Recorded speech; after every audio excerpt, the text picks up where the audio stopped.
order.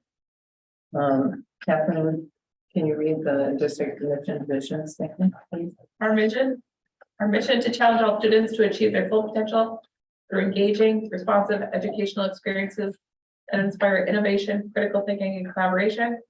Our vision to develop learners who are competent, compassionate problem solvers. Our operating principles: information for one is information for all.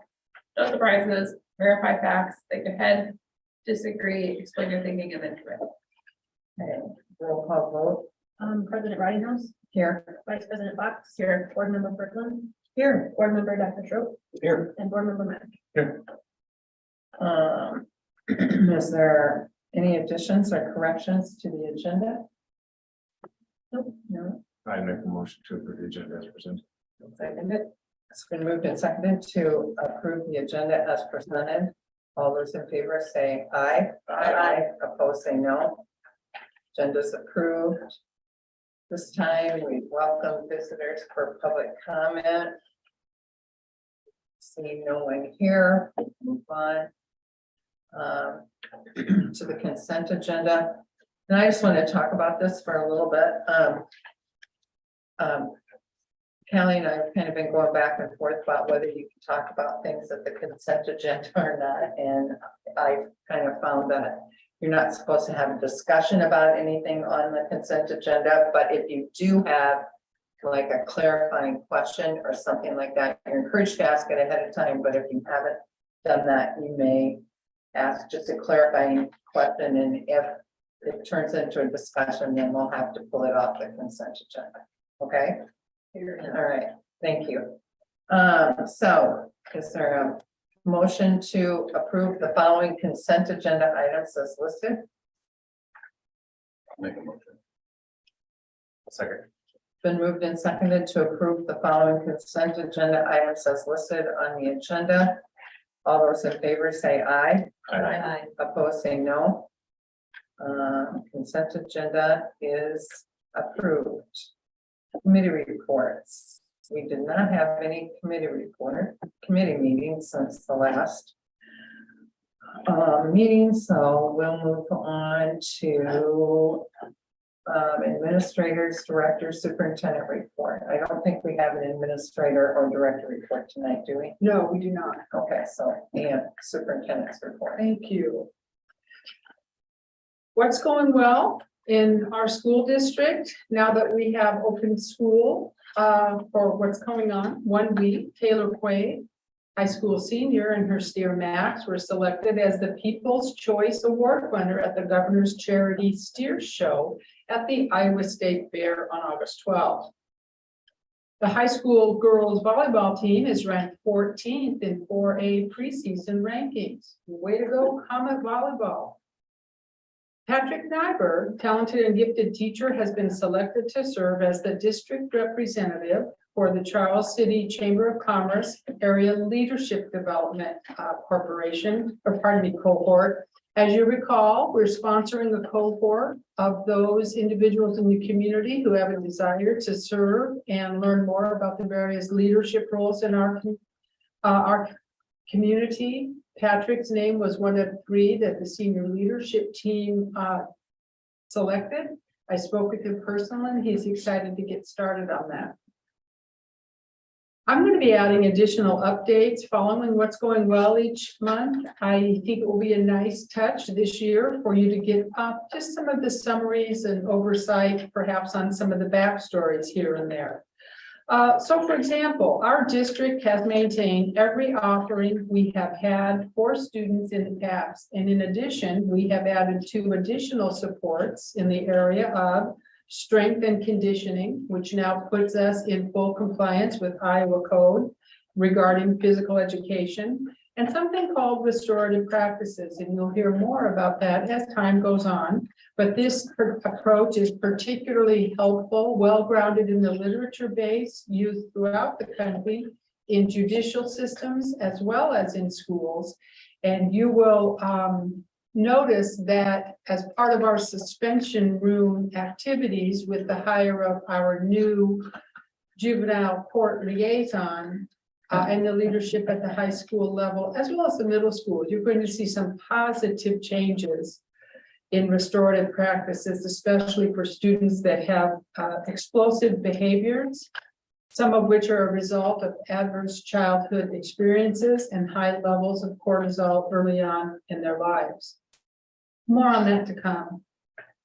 We conducted an extensive after-action review today, following several days of fact-finding. Jerry Mitchell and I, along with a number of staff members, contributed on the review of a bus incident that occurred the second day of school last Thursday. We are in the process of implementing a number of changes, and we're going to continue to monitor these effective practices closely to ensure additional safeguards are in place for all students who are riding the bus. And you often hear me talk about high reliability organizations. This particular incident is a perfect example of a series of what might seem like relatively small errors that collectively result in a catastrophic failure as they cascade, and one builds upon another. So if you'd like, I can ask Jerry Mitchell to come and detail some of that for you. Just let me know if that's something that might be of interest. Finally, the district's actions the first week of school in this oppressive heat wave ensure that all students and staff needs were met in light of the obligation not only to provide high quality instruction and food service, even though some of our buildings lack adequate HVAC. I'm giving you a heads up as I'm looking at the forecast. Looks like we'll be in the mid to high 90s, beginning as early as Sunday. It was our intent to have a full day of school Friday. Unfortunately, the high school, the cinder block, the dark roof heated up so profoundly on Wednesday and Thursday that even after the heat wave broke and we received rain, the temperature in the high school on Friday morning exceeded the temperature at dismissal on Wednesday and Thursday. That's hard to believe, but it's true, even after the rain. That's because of the bodies. Yes, and we had bodies in the building. The building itself retained a lot of heat. So at 85 and 86 degrees for dismissal on Wednesday and Thursday at noon, it was already just under 85 degrees before 9 o'clock on Friday. So we did have to make a last minute change. We were hopeful, but as we say, best laid plans. There may be additional dismissals next week. We'll do what's best and safe for the students. And that's all I have. Any questions? Let me know. I bet the students didn't mind at all, actually. It's kind of a nice way to start, through that. Just, phase. yeah. May have to think about that for next year. Absolutely. And I will tell you, right off the bat, I am not fond of starting school in August. Not at all. And having spent a good number of years in Minnesota, it's a cardinal sin to start before the end of the summer, which in the resort industry and their state fair means Labor Day. I'm going to propose and have visited with our association leaders that we construct a school calendar that adds a few minutes on either end of the day with the hopes that we can start as much as a week later than we're starting now. That would be my hope. More on that later. Thanks. Thanks. Okay. Yes, Could we, prior to making a decision whether we want Jerry Mitchell to present anything to us, we see the after action report? Oh, absolutely. So that, please, if that's possible. Yeah, I can absolutely make that available. And that may actually preclude your need to have a full report. And which with a number of issues and safety and issues on privacy involved, whether it was a shortcoming on the part of anyone involved, including anyone involved, that would maintain their confidentiality as well. So I'll make sure that you get a copy of that. He's formalizing it tonight and said he would have it to me by tomorrow morning. Okay. Okay. And then the other, one other thing, I know that we don't have the air conditioning, but do we have fans, is there ways that we have air movement? In some areas, yes. The temperature outside was significantly higher than the temperature inside on Wednesday and Thursday. Right, yeah. So keeping the blinds pulled and the lights off was the best option. Now, for any of the main corridors through the circles, there were large industrial fans that were several feet in diameter. And they were blowing and moving air throughout the building. So some teachers even took their students outside the classroom in the high school. We did move Mr. Spurgeon's room out of the industrial tech wing, as you know, the kitchen's in that area of the building. And put his group in the 500 circle. So we tried to make some accommodations. As you may know, Jennifer Schilling is teaching one class for us this year in light of the late resignation of a math teacher. We could make some adjustments in class sizes, but we were still minus one class period, which she's offered to teach. That actually works very well with her high level of expertise in math. She's really able to help those math scores, as you know, are skyrocketing. And this gives her a chance and some credibility to do some work with teachers while she's in the classroom. All of that to say, as she came in for her fourth period class on Friday, she said it was barely tolerable, but she said by the time the 45 minutes had passed, she said, I couldn't honestly have, none of us could have lasted another 20 or 30 minutes. It was just unbearable by then. So. Yeah, I agree with the calendar thing. It's something I've thought for decades, actually. So what's the state laws or rules on when you start and when you end it?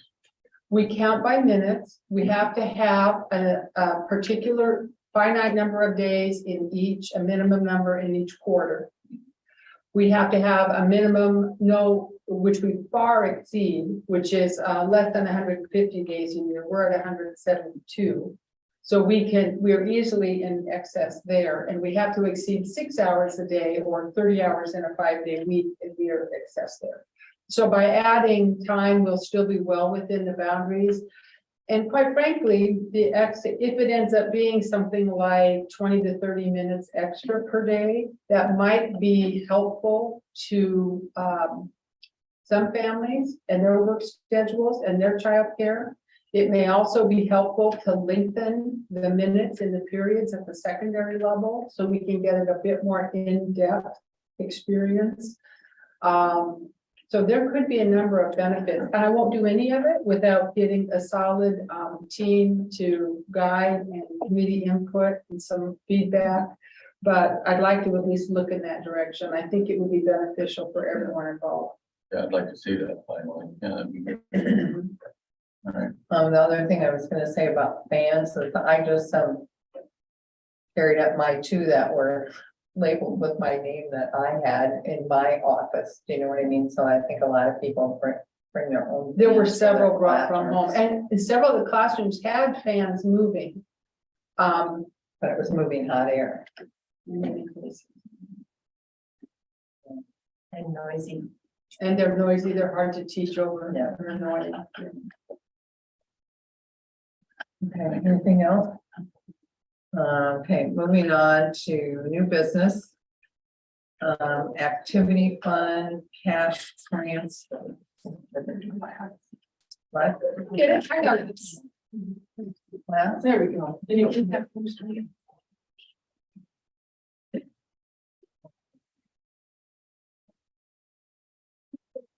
hey, Kelly, do you want to talk about this?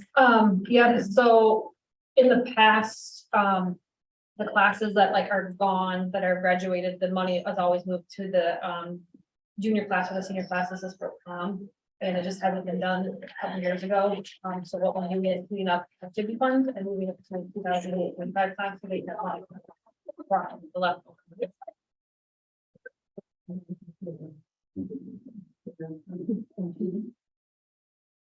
So we went to the class of 25, not 24. Yeah, because it's for the prom money, so juniors always pay. So the class of 24 still has money in it. We're just gonna leave it there until they graduate. Is it possible to split and do half of it to the class of 24 class, or class, half of it to class of 25, half of it to class of 24?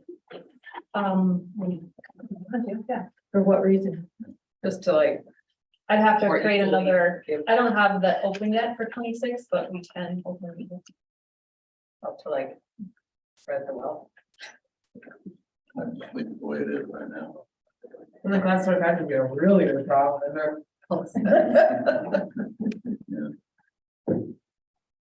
Yeah, well, no one else goes, that's what I was getting a paycheck. We move it to class of 31. We break it into $1,000 increments. Well, I can get my children. Okay, so motion What do we need a motion for? To transfer the money. to transfer the Yep. money. Mhm. Oh, yeah, I'll make a motion to transfer this money as presented. One second. Been moved and seconded to approve the transfer of the class of 2022, $2,998.91 and 2023, $2,006.20 to the class of 2025. Any further discussion? Hearing none, all those in favor say aye. Aye. Opposed, say no. Motion carries 5-0. The next one is the revised employee handbook. There were two errors that we discovered after it had been approved, so we're asking that you reapprove it so that it's now correct. And if you look in the thing, it talks recommendation, it talks about the $500 sub-teacher retention bonus was still in there, and the amended dental coverage section. I'll make a motion that we approve the revised staff handbook as presented. Second. Been moved and seconded to approve the revised staff handbook. For any further discussion? All those in favor say aye. Aye. Opposed, say no. Motion carries 5-0. Policy reviews. I have a couple of these that I noticed. Something on 409.3 R1, employee, family, and medical leave. And I gotta get my note out here. Shoot.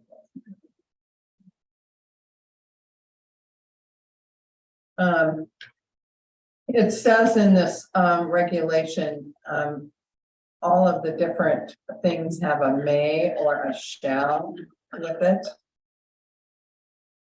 Oh, I can't see it. Did you change it? No. When it comes to,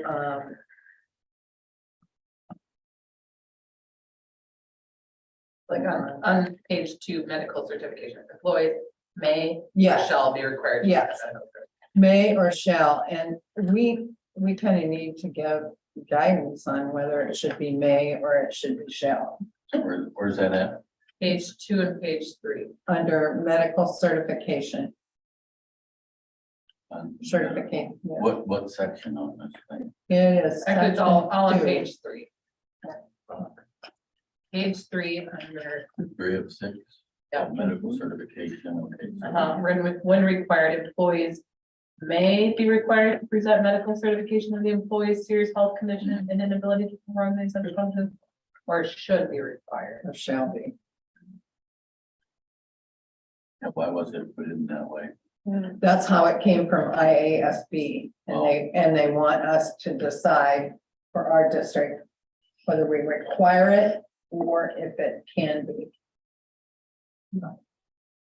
I'm gonna say for consistency purposes, I think it should be a shall, so that it's done the same way for everybody. Just so there's no chance to say you did it for one person and you didn't do it for another. That's just my personal opinion, but I'm wanting to know what other people think.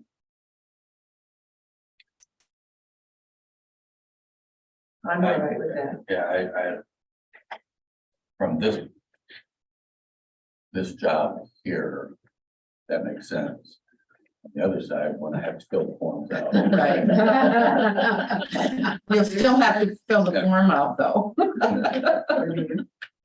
Thank you for being honest. Yeah, All right, then shall it is from the guy who has to fill out the forms. Okay, so do we need to do consensus on that, or do we need to vote on that? What do you think? We'll just vote if we change the, to say.